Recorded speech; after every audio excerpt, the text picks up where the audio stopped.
क्यों डिक्रीज कर रहा हूं? Follow the matching. मैचिंग क्या बोलता है?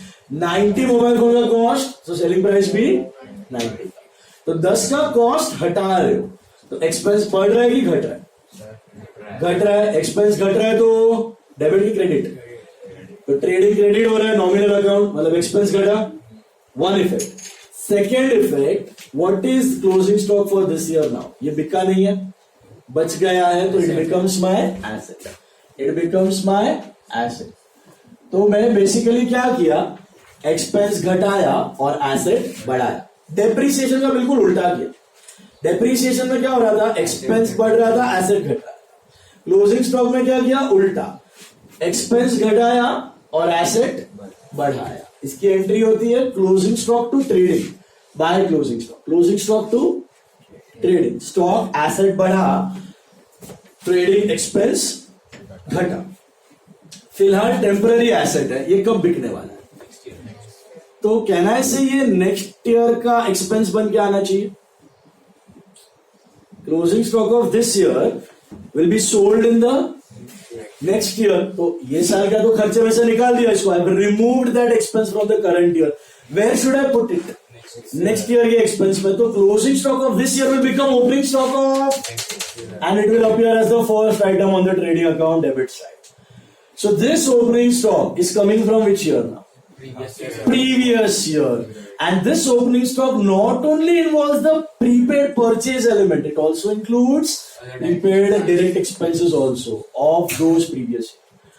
फिर उसमें और खर्चे होंगे, और परचेज होंगे, फिर सेल होंगे, फिर से कुछ बचा हुआ है वो माइनस हो जाएगा, एसेट में जाएगा, एंड द साइकिल कंटिन्यूस.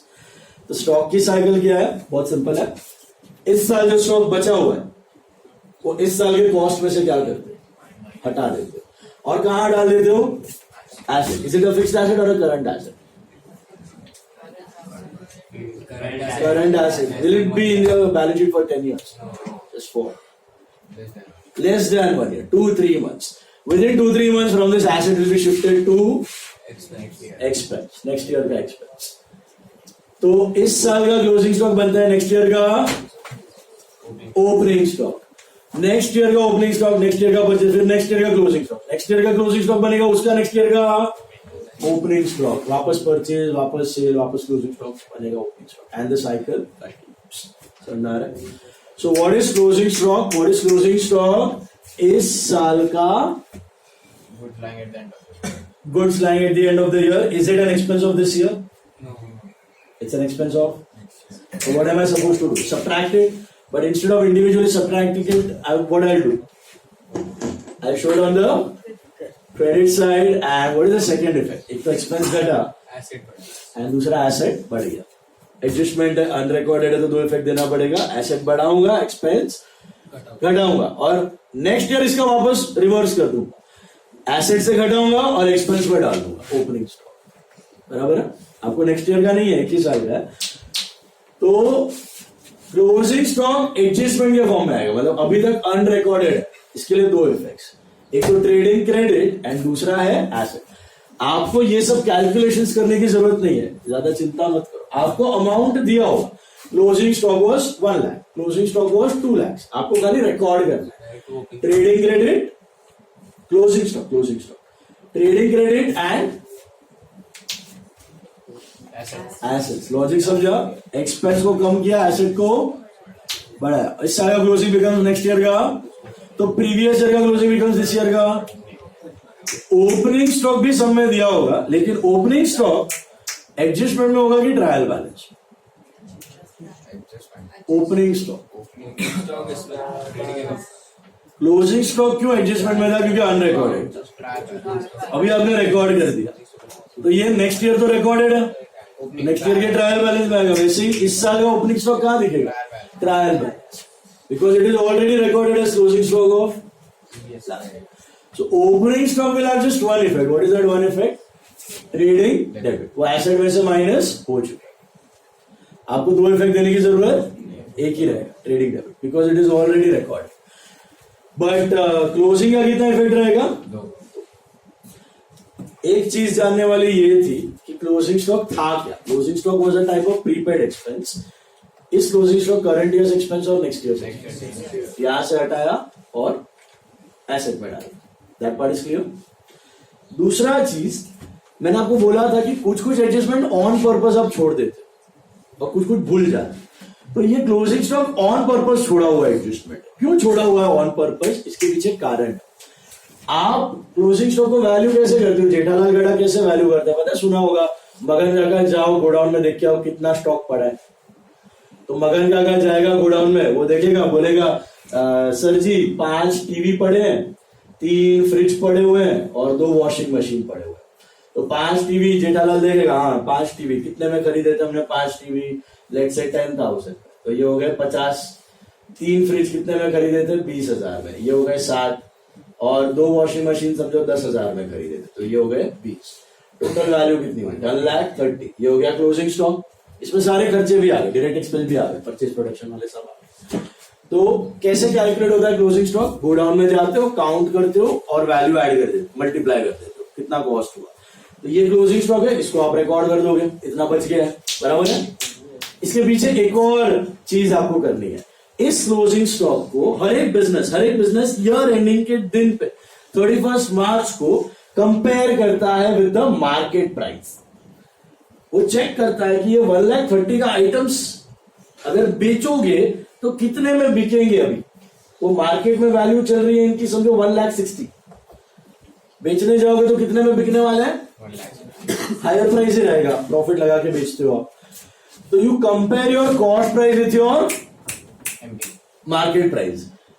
बेचोगे तो प्रॉफिट होगा ना. 1,30,000 का कितने में बिकने वाला है? तो फिर टेंशन वाली बात नहीं है. तो आप लोग ये क्लोजिंग स्टॉक 1,30,000 पे रिकॉर्ड करके खत्म कर दो. Your closing stock would be 1,30,000. But year ending के दिन पे जेठालाल ने स्टॉक का कैलकुलेशन किया, गोडाउन में गया, काउंटिंग ली, कॉस्ट से मल्टीप्लाई किया, सब डायरेक्ट एक्सपेंस भी आ गए, उसके हिसाब से आ रहा है 130. जेठालाल ने चेक किया, साला कोविड आ गया है, कंपटीशन बढ़ गया है, वगैरह वगैरह इश्यू आ गया है, ये आउटडेटेड आइटम्स हो गए, मार्केट में बेचने जाओगे ना 1,00,000 में बिकेंगे. कितने में बिकेंगे? अब सीन क्या है? आपको पता है फाइनल अकाउंट्स के लास्ट दिन पे आपको एक झटका लगा है. फाइनल अकाउंट के लास्ट दिन पे आपको पता चला कि 1,30,000 का माल कितने में बिकने वाला है? 1,00,000 में बिकने वाला है. तो प्रॉफिट होने वाला है कि लॉस? लॉस होने वाला है. 30,000 का लॉस पक्का होगा कि नहीं? Conservatism place. What does conservatism state? Show your losses in advance but never show your gains in advance. तो जेठालाल शाणा है, वो क्या करेगा? स्टॉक का वैल्यू 1,30,000 से क्या बना देगा और सीधा इधर कितना रिकॉर्ड करेगा? 1,00,000. और एसेट में भी कितना रिकॉर्ड करेगा? 1,00,000. तो जेठालाल ने क्या किया? सोडी में 1,30,000 के जगह कितना दिखाया इधर?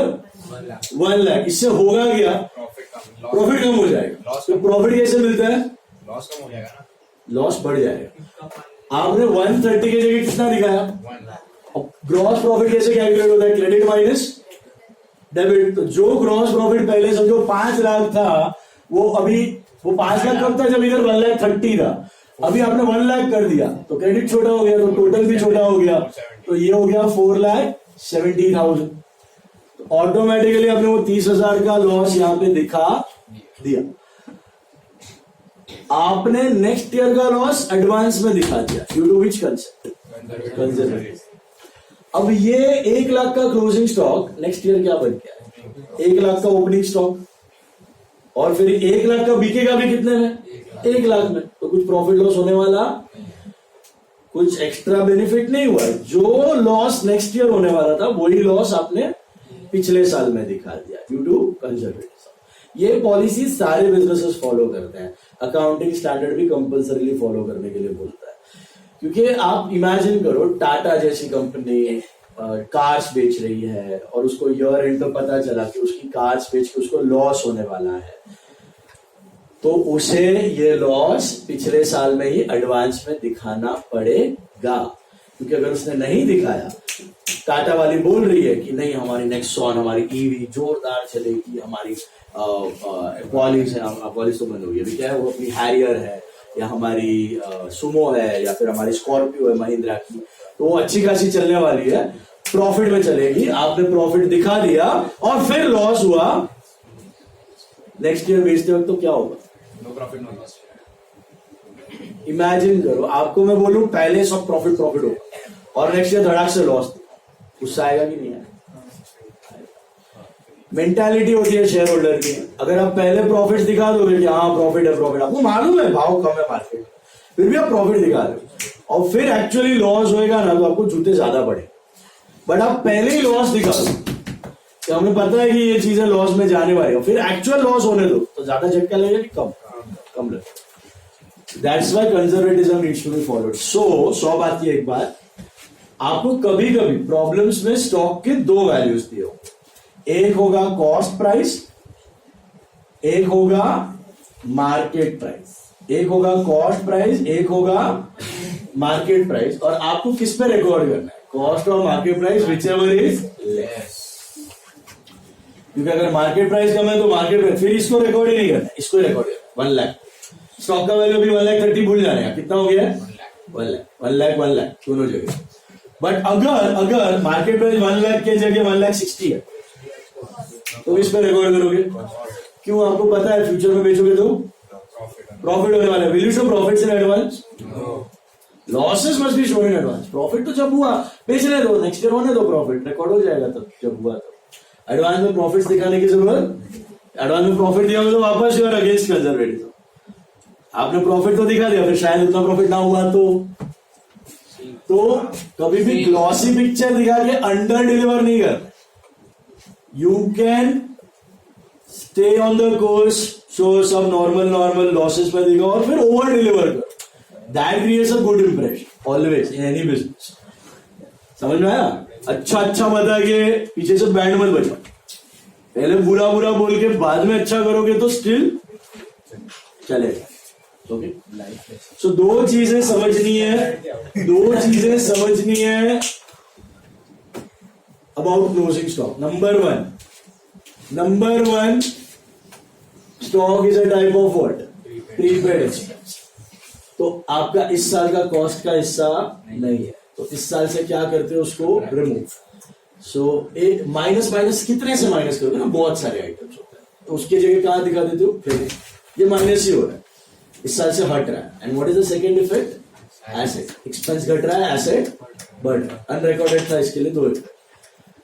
फिर यही एसेट नेक्स्ट ईयर एक्सपेंस बन के आएगा, ओपनिंग स्टॉक, बराबर है। दूसरी चीज कंपेयर करना। अगर 2 वैल्यूज दिए तो कंपेयर करना है। किसको कंपेयर करना है? कॉस्ट और मार्केट। और कौन सी वैल्यू चूज करनी है? लोअर वाली। सिंपल, लोअर वाली चूज करनी है। कॉस्ट लो तो कॉस्ट लो, मार्केट प्राइस लो तो मार्केट प्राइस लो। कम वाली चूज करनी है, कम वाली पे रिकॉर्ड करना है। क्यों ऐसा करना है? Due to which concept? तो पहला वाला था मैचिंग कंसेप्ट की वजह से स्टॉक हट गया, और दूसरा वाला था कंजर्वेटिज्म, उसकी वजह से कौन से वैल्यू पे रिकॉर्ड किया? लोअर वैल्यू का लॉजिक समझा? लोअर करोगे तो प्रॉफिट कम होगा, जीपी कम होगा, नेट प्रॉफिट कम होगा, नेट प्रॉफिट कम, बैलेंस शीट कैपिटल सब कम। मतलब आपका बिजनेस में पहले से वो लॉस रिकॉर्ड हो गया, फ्यूचर में लॉस होने दो, कोई फर्क नहीं पड़ता। No profit. Any doubt in this part? So ध्यान रखना, ये कॉलेज में जनरली एक्सप्लेन नहीं करेंगे आपको, बट सीए में करना है आगे या फिर कंसेप्ट क्लियर करना है, बहुत इंपॉर्टेंट चीज है। क्लोजिंग स्टॉक, पहले तो 2 इफेक्ट क्या होने वाला है इसका? Trading credit and assets. Expense कम हुआ, एसेट बढ़ा। रट्टा मत मारना, लॉजिकली सोचना। मैचिंग कंसेप्ट एंड कौन सा वैल्यू? कॉस्ट और market price whichever is. Tick some number 1 now, बोलो।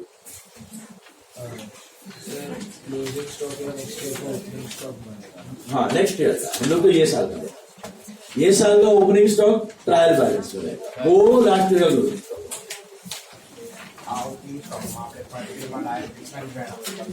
डायरेक्ट एक्सपेंस रिकॉर्ड करेगा। हाँ, क्लोजिंग स्टॉक मध्ये करेगा। बाय क्लोजिंग स्टॉक रिकॉर्ड करेगा। नेक्स्ट डे ओपनिंग में हमें कितने ना बचे, अगर एक्सपेंस अच्छा दिखा तो रिकॉर्ड करेगा। भाई परचेस पर दस सर, परचेस पर 1 लाख 40 पर दस है ना, 1 लाख की अमाउंट क्लोजिंग स्टॉक। એના ઉપર નહીં થાય. એટલે આપણે purchase કરશું. નવા પરચેસ કરશો ને એના ઉપર. આ તો આના ઉપર થઈ ગયા છે, આ તો ગોડાઉનમાં પડ્યા છે. અને આ sell કરશું ત્યારે સેલ્સમાં જશે. સેલ કરીશ ત્યારે પરચેસ પ્લસ ડાયરેક્ટ એક્સપેન્સ વાળા ગુડ્સ પણ છે, ન્યુ પરચેસ અને ડાયરેક્ટ એક્સપેન્સ વાળા નેક્સ્ટ યર ના. અને ઓપનિંગ સ્ટોકમાં તો ઓલરેડી પેકેજ જ છે, સ્ટોક એટલે ગુડ્સ પ્લસ ડાયરેક્ટ. એટલે આમાં છે ને 10 મોબાઈલના purchase plus direct. Next year તો સમજો હજી 100 બાય કરે છે, 100 મોબાઈલના પરચેસ અને ડાયરેક્ટ 110 વેચીશ તો સેલ્સમાં 110 બતાવી દઈશ, તો પરચેસ પણ 110, ડાયરેક્ટ એક્સપેન્સ પણ 110 અને સેલ્સ પણ. બટ wages છે અગર 50 સમજો એક માણસને કાઢી તો 45 થઈ જશે, ઓછા થઈ જશે. તો યુ કેવી રીતે બેલેન્સ કરીશ નેક્સ્ટ યર માટે? વેજીસ ઘટાવીશ તો નેક્સ્ટ યરના પરચેસ ઓટોમેટિકલી ઘટી જશે. પ્રોસેસ જ નહીં થાય, અચ્છા અટકી જ જશે. ડાયરેક્ટ એક્સપેન્સ નું લોજિક જ છે, જેટલા તું ડાયરેક્ટ એક્સપેન્સ ઓછા કરી દેતો તારું ક્વોન્ટિટી ઓછી. સાથે જ પેરેલલ એટલે 1 લાખ નો વગર અહીંયાથી 10 અટકવા ના દીધી પેરેલલ જ જવાનું. ઓલ ડાયરેક્ટ એક્સપેન્સ દર વખતે 140 થી 150 લઈએ ચાલો. અરે આપશે ને ભાઈ. સમ્મા પેલું હશે.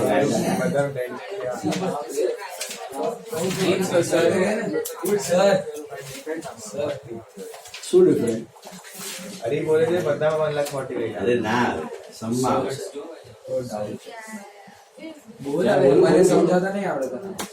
તમે કીધું કે આમાં અગર ઘટ્યું તો આ પણ ઘટ્યું, સપોઝ આ 1,30,000 છે અને આ 5,00,000 છે તો 4,70,000 જશે. બટ હવે 1,00,000 થયું તો 4,00,000 થશે. તો સબસ્ટ્રાક્ટ કરે. આ સપોઝ મેં માર્કેટ પ્રાઇસ વધારે હતું ને કોસ્ટ પ્રાઇસ ઓછું હતું. માર્કેટ પ્રાઇસ 160 છે, કોસ્ટ પ્રાઇસ 130. તો અહીંયા 130 કર્યું તો ક્રેડિટ વધી ગયું. Credit minus debit is your profit. તો આ 470 નું 5 લાખ થઈ જશે પ્રોફિટ. બરાબર? આ કોસ્ટ પ્રાઇસ હતું તો 1,30,000 જ્યારે ક્લોઝિંગ સ્ટોક હતું તો પ્રોફિટ 5 લાખ થઈ ગયું. હવે આને હું ઘટાડીને 1 લાખ કરી નાખું તો ક્રેડિટ નું ટોટલ પણ ઓછું થઈ જશે. Credit minus debit your balance is your balance. તો આ પણ ઓછું થઈ ગયું. આ ટોટલ શું હતું પહેલા 60 લાખ 30 હતું, એના ઠેકાણે 16 લાખ થઈ ગયું. ખર્ચા તો એટલા જ છે ઉપરવાળા, કઈ ઓછા નથી થયા. તો આ ઓછું થઈ જશે, આ થશે 4.7.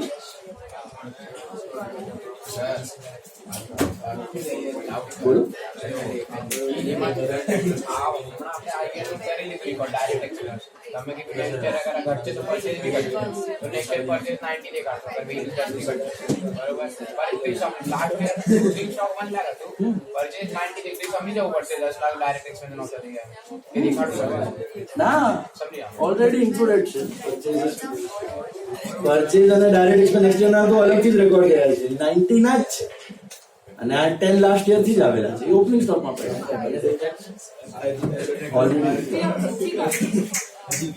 See sum number 1, all of you. Following is the trial balance of Kalpana Traders as on 31st March 2009. Page 114. Following is the trial balance of Kalpana Traders. अभी आपका काम आसान है, आपको ट्रायल बैलेंस बना के दिया होगा. You know what is a trial balance? It is a list of all the ledger balances. You are required to prepare trading and P&L account for the year ended 31st March 09 and balance sheet as on that day.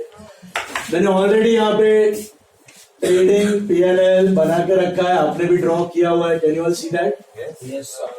And ऊपर क्या लिखा है हमने? Trading and P&L is for the year end and balance sheet is as on. As on मतलब उस दिन का balance of assets and liabilities. Okay? और योर एंडिंग लिख देना 31st March 09. अभी सम्स करने से पहले पेंसिल लेनी है और ट्रायल बैलेंस का हर एक आइटम को मार्क कर लेना है. ये कहां जाएगा? वो 6 जगह में से कहां जाएगा? सबसे पहला stock on 1408. When is your year ending? 31st March 09. So what is 1408? First date opening stock. It has appeared from last year. That is the closing becomes this year का opening. And where it will go? Trading account. First expense of this year. Does it only include the cost of purchase or cost of purchase plus direct expense? Plus direct. Cost plus direct expense. सबका prepaid element included है. समझ में आ रहा है? जाएगा कहाँ पे? Trading debit. 2 effects or 1 effect? 1. क्योंकि trial balance recorded items. All recorded items will have just 1.